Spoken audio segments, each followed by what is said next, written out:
বৃহস্পতিবার দেশে ফিরছেন তারেক রহমান। জোরে সোরে চলছে বিএনপির প্রস্তুতি। রাজধানীর ৩০০ ফুট সড়কের নামপাড়ায় প্রায় প্রস্তুত মঞ্চ। বাকি কাজগুলো এগুচ্ছে দ্রুত বেগে। দলের প্রত্যাশা, ভারপ্রাপ্ত চেয়ারম্যানের দেশে ফেরার এই উপলক্ষে ঢাকায় জড়ো হবে অর্ধ কোটি মানুষ। এরই মধ্যে বিএনপি নেতাকর্মীদের ঢাকায় পৌঁছাতে 10টি ট্রেন বরাদ্দ দিয়েছে রেলওয়ে।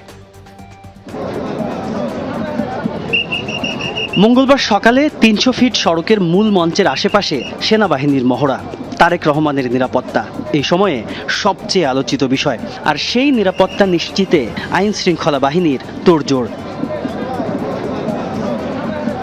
ঠিক দুপুরবেলায় প্রস্তুতির সব কর্মকাণ্ড দেখতে আসেন বিএনপির সিনিয়র যুগ্ম মহাসচিব রুহুল কবির রিজভী।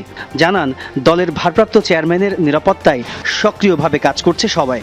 তাকে যে সতর্কতা এবং তার যে নিরাপত্তা, সেটা বিধান করার দায়িত্ব প্রথমত সরকারের, তারপর দল সে বিষয়ে পদক্ষেপ গ্রহণ করছেন, একটার পর একটা তারা সেই প্রস্তুতি নিচ্ছেন। আমি আশা করি সরকারও সেটা নিচ্ছেন, যেটা আমরা এখানে তার কিছু উদাহরণ আমরা এখানে পাচ্ছি, দৃষ্টান্ত আমরা পাচ্ছি।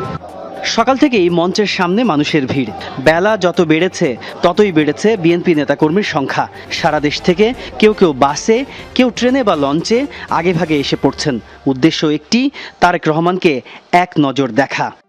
আগামীতে বাংলাদেশের পট ভূমিকা চেঞ্জ করা হবে আমাদের নেতা জনাব তারেক রহমানের মাধ্যমে। আমরা সবাই একত্রিত হতে পারছি, তারেক রহমানকে সচক্ষে দেখবো সরাসরি, এটাই আমাদের কাছে বড় আনন্দের বিষয়। দেশের আনাচে কানাচে থেকে চলে আসছে এই মহেন্দ্রক্ষণটি দেখবার জন্য, একটা ইতিহাসের সাক্ষী হওয়ার জন্য। 25 তারিখে এই পুরো বাংলাদেশের মানুষ এই ঢাকা শহরে জনসমুদ্র নামবে বলে আমরা বিশ্বাস করি। ৩০০ ফিটে এয়ারপোর্ট থেকে শুরু করে সারা বাংলাদেশে 18 কোটি মানুষ 25 তারিখে অপেক্ষায় আছে।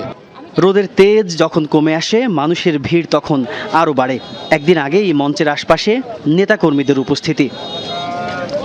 আমরা সবাই অপেক্ষা করছি, দেশবাসীর কাছে আহ্বান করব, আমরা সবাই সুশৃঙ্খলভাবে ঢাকায় আসব এবং সুশৃঙ্খলভাবে যাব। ওনার নেতৃত্বে আমরা নির্বাচন করব এবং ওনার নেতৃত্বে আল্লাহ যদি রহমত করে জনগণ আমাদেরকে ভোট দেয়, আগামী নির্বাচনের পরে রাষ্ট্র পরিচালনার দায়িত্ব ওনার নেতৃত্বে আমরা রাষ্ট্র সরকার গঠন করব। বাংলাদেশের জনগণের মাঝে একটি উৎসাহ উদ্দীপনা, আমাদের খুশির কোনো সীমা নেই। ওনার যে আদর্শ উদ্দেশ্য নিয়ে আসতেছে এবং আমরা ওনাকে সহযোগিতা করার জন্য আমরা এখানে সবাই সমবেত হয়েছি।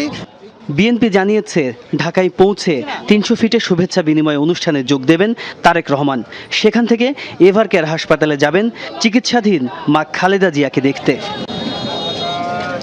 তাজনুর ইসলাম, যমুনা নিউজ, ঢাকা।